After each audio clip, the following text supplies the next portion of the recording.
Bismillahirrahmanirrahim. Assalamualaikum warahmatullahi wabarakatuh.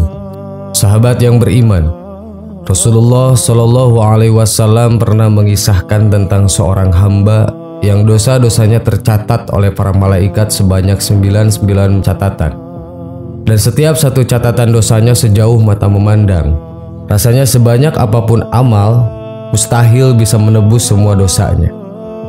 Al-Kisah, pada saat di akhirat seorang hamba yang banyak dosanya tersebut ditunjukkan semua catatan amal perbuatannya oleh Allah Subhanahu wa Ta'ala. Kemudian Allah Subhanahu wa Ta'ala berfirman, "Apakah engkau mengingkari catatan ini?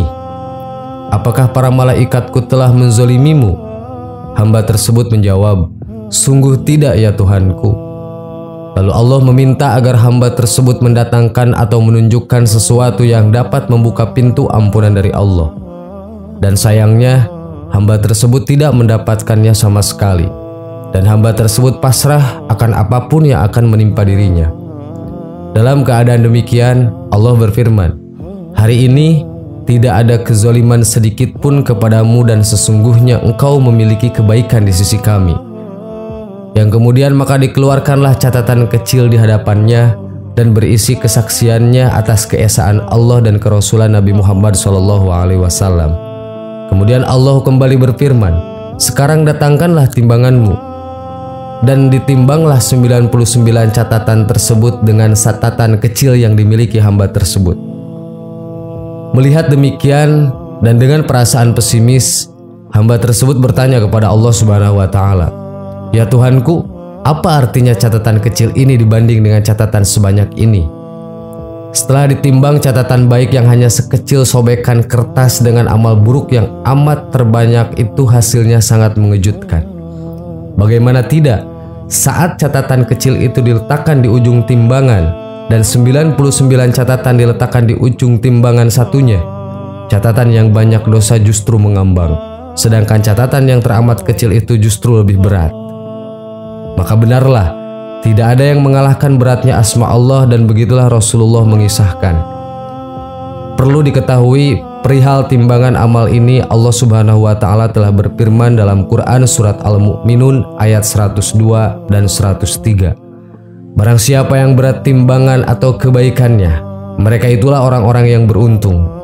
Dan barang siapa yang ringan timbangan atau kebaikannya, maka mereka itulah orang-orang yang merugikan dirinya sendiri. Mereka juga kekal dalam neraka jahanam. Lalu, kenapa seorang hamba yang memiliki 99 catatan dosa bisa terselamatkan hanya dengan catatan sekecil itu? Hal ini disampaikan oleh Rasulullah SAW yang bersabda mengenai kalimat tauhid. Sesungguhnya jika 7 lapis langit dan bumi diletakkan pada satu sisi timbangan dan kalimat la ilaha illallah diletakkan pada sisi timbangan yang lain, maka kalimat la ilaha illallah akan mengalahkannya. Hadis riwayat Ahmad. Sahabat yang beriman, hikmah yang bisa kita pelajari adalah betapa utamanya kalimat tauhid sehingga mampu menebus dan menghapus dosa-dosa hamba yang mengucapkannya. Kemudian yang selanjutnya adalah harus diyakini bahwa setiap amal baik dan buruk ada malaikat yang senantiasa mencatatnya. Karenanya, berpikirlah jika ingin mengerjakan amal keburukan. Semoga bermanfaat. Wallahu a'lam. Wassalamualaikum warahmatullahi wabarakatuh. Bismillahirrahmanirrahim. Assalamualaikum warahmatullahi wabarakatuh. Sahabat yang beriman, peristiwa Isra Mi'raj adalah peristiwa luar biasa yang dialami Rasulullah Shallallahu Alaihi Wasallam. Beliau melakukan perjalanan sampai langit ke-7 dengan mengendarai buraq yang didampingi malaikat Jibril. Namun ternyata peristiwa itu diawali dengan perdebatan sengit antara bumi dan langit. Dalam kitab Duratun Nasihin terdapat cerita tentang langit dan bumi yang memamerkan kelebihannya masing-masing. Bumi pun berkata, "Wahai langit, aku ini lebih baik darimu, karena di atas pundakku terdapat peradaban umat manusia, makhluk sempurna ciptaan Allah. Kemudian Allah menghiasiku dengan hamparan samudera yang luas, sungai yang mengalir tiada henti, gunung yang menjulang tinggi, pepohonan, semuanya ada padaku. Mendengar hal tersebut, langit pun mulai memamerkan yang dimilikinya. Langit menyatakan bahwa dialah yang terbaik karena padanya terdapat matahari. Matahari adalah sumber energi bagi kehidupan di bumi. Selain itu, gugusan bintang bertebaran, bulan dan semua benda-benda luar angkasa ada pada langit. Bukan hanya itu, kursi dan aras juga ada di langit. Tak mau kalah, bumi kembali membalas langit. Kali ini bumi memamerkan bahwa ia memiliki tanah haram Baitullah.